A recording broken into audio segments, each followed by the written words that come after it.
Search India, कहानी से सच्चाई तक। और अंत में मैं आपको एक कहानी सुनाना चाहता हूं। चौथी पास राजा। किस किसने सुनी है ये कहानी? इस कहानी का महात्म्य है कि इस कहानी को जितनी बार सुनोगे, जितनी बार सुनाओगे, उतनी भगवान की कृपा आपके परिवार के ऊपर बरसेगी। इस कहानी का जितना प्रचार प्रसार करोगे, उतना देश की तरक्की होगी, उतना समाज की तरक्की होगी। तो जिन लोगों ने कहानी सुनी है वो भी बड़े ध्यान से दोबारा सुनना, अच्छे से सुनना और इसका खूब प्रचार प्रसार करना। ये कहानी एक राजा की है, एक चौथी पास राजा की कहानी है, एक अहंकारी राजा की कहानी है, एक भ्रष्टाचारी राजा की कहानी है। आप लोगों ने राजा और रानी की कई कहानियां सुनी होंगी। इस कहानी में राजा तो है, रानी नहीं है।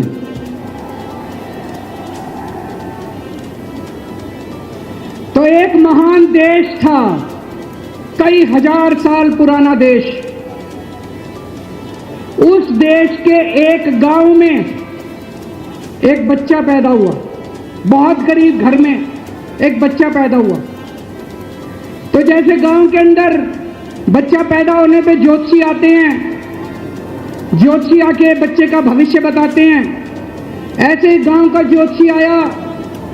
उसने बच्चे की कुंडली देखी और बच्चे की मां को बोला कि माई, तेरा बेटा बड़ा होके बहुत बड़ा सम्राट बनेगा। माई को समझ नहीं आया, मैं इतनी गरीब, मेरा परिवार इतना गरीब, मेरा बेटा सम्राट कैसे बनेगा। खैर, बच्चा धीरे धीरे बड़ा होने लगा। गांव के सरकारी स्कूल में उसका एडमिशन करा दिया। उसका पढ़ने लिखने में मन नहीं लगता था। पढ़ते पढ़ते, क्लास करते करते चौथी में आके उसने नाम कटवा लिया। उसका पढ़ाई लिखाई में मन नहीं लगता था।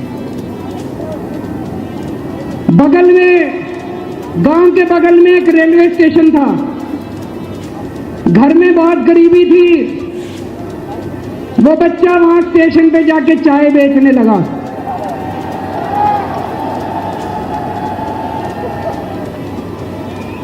चाय बेच के अपना गुजारा करता था। वो भाषण बहुत अच्छा देता था, बचपन से ही बड़ा अच्छा भाषण देता था। गांव के लड़कों को इकट्ठा कर लेता और भाषण देना चालू करता। धीरे धीरे आसपास के गांव में फैल गया कि यह बच्चा भाषण बड़े अच्छे देता है। आसपास के लड़के भी इकट्ठे हो गए और जो मर्जी टॉपिक हो भाषण देना चालू कर देता था और रुकता ही नहीं था, घंटों घंटों तक भाषण देता रहता था। बच्चा बड़ा हुआ। ज्योतिषी ने कहा था बड़ा होके बच्चा उस महान देश का सम्राट बन गया। लेकिन राजा तो अनपढ़ था, उसे तो कुछ आता नहीं था। अफसर आते, उस अनपढ़ राजा से जहां मर्जी साइन करा लेते, जहां मर्जी जो मर्जी साइन करा लेते। वो राजा अनपढ़ था, उसे लगता था मैं अगर अफसरों से पूछूंगा तो मेरी कमजोरी सबके सामने प्रकट हो जाएगी। अफसरों को लगेगा मेरे को कुछ आता नहीं है। अफसर जो मर्जी लेके आते थे वहां साइन कर देता था। वो धीरे धीरे पूरे देश के अंदर फैल गया कि राजा अनपढ़ है, राजा अनपढ़ है। राजा को बड़ा बुरा लगने लगा। तो राजा ने कहीं से एक फर्जी डिग्री का जुगाड़ कर लिया। एक फर्जी डिग्री का जुगाड़ कर लिया, एमए की डिग्री का। और राजा बोला मैं एमए हूं, पर सच्चाई तो पूरे देश को पता थी, राजा तो अनपढ़ था। धीरे धीरे राजा अहंकारी भी होता गया, अहंकारी राजा और ऊपर से अनपढ़। जो मर्जी उस राजा के पास जाता, और राजा से कुछ भी पास करा के ले आता।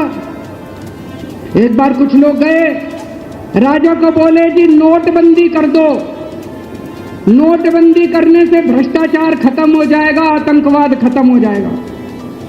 राजा को कुछ समझ नहीं आया, राजा की खूब चमची मारी उन्होंने। राजा ने एक दिन शाम को टीवी पे आके 8 बजे नोटबंदी कर दी। पूरे देश का बेड़ा गर्क हो गया दोस्तों।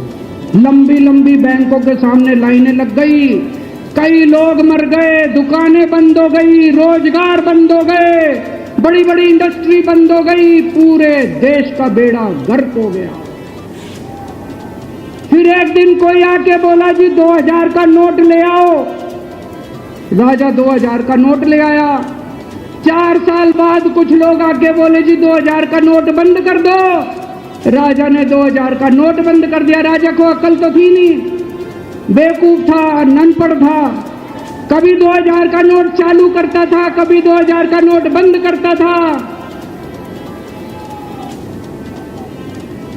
एक बार कुछ लोग आके बोले जी ये किसानों के कानून बना दो, इस कानून से किसानों का भला होगा। राजा ने कानून बना दिए, पूरे देश के किसान सड़कों पे उतर आए। 750 किसान मर गए आंदोलन में, और 1 साल के बाद राजा को वो तीनों कानून वापस लेने पड़े। एक बार उस देश के अंदर बहुत बड़ी महामारी फैल गई, चारों तरफ महामारी फैल गई, लोग मरने लगे।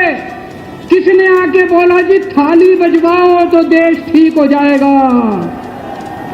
तो राजा ने पूरे देश में थाली और चम्मच बजवा दिए।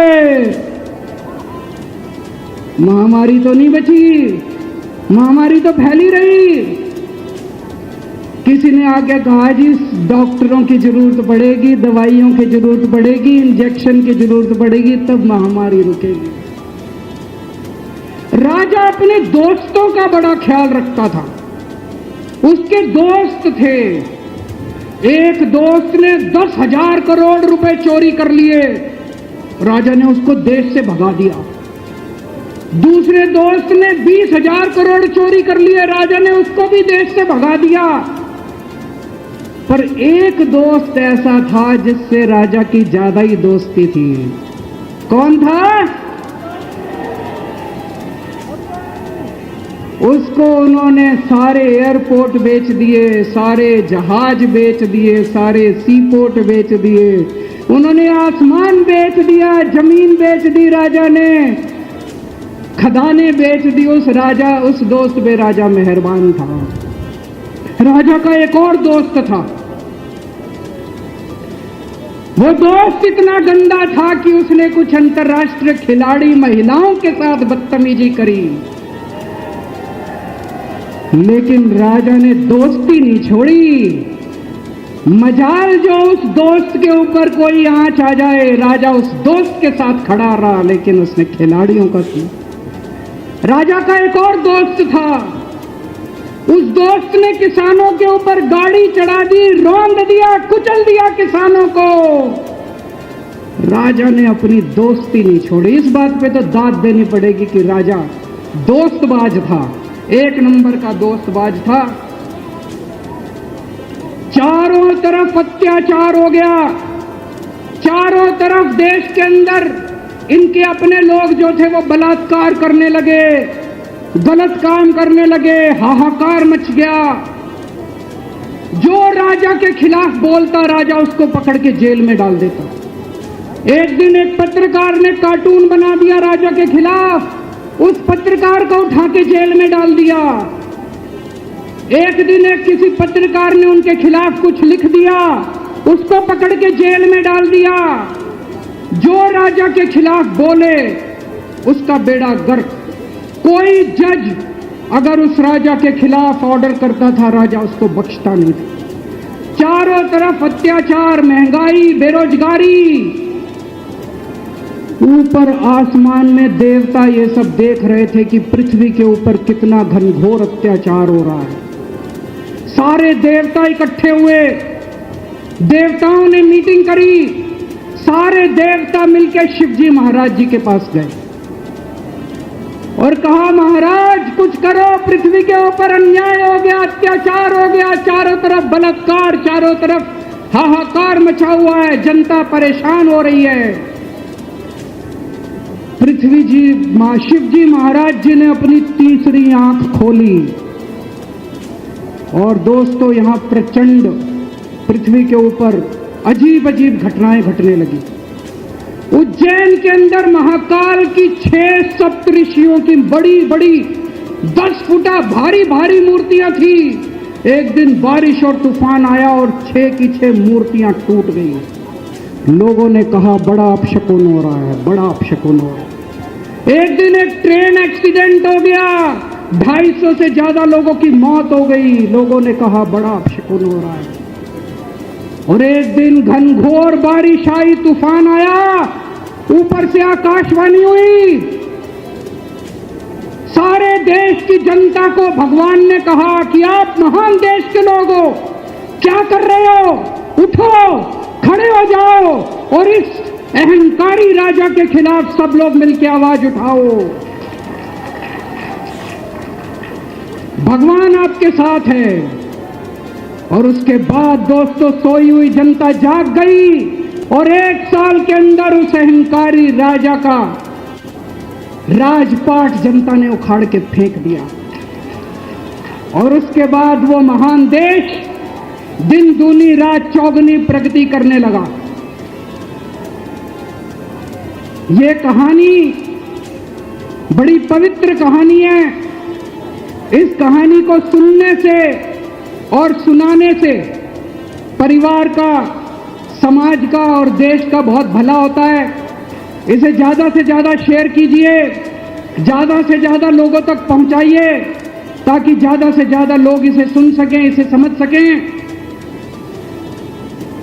अंत में आपसे एक ही विनती है, अगली बार वोट डालने जाओ तो ऐसे आदमी को वोट डालना, ऐसे आदमी को प्रधानमंत्री बनाना जो कम से कम इतनी तो समझ रखता हो कि 2000 का नोट कैंसिल करना है कि चालू करना है। सर्च इंडिया, कहानी से सच्चाई तक।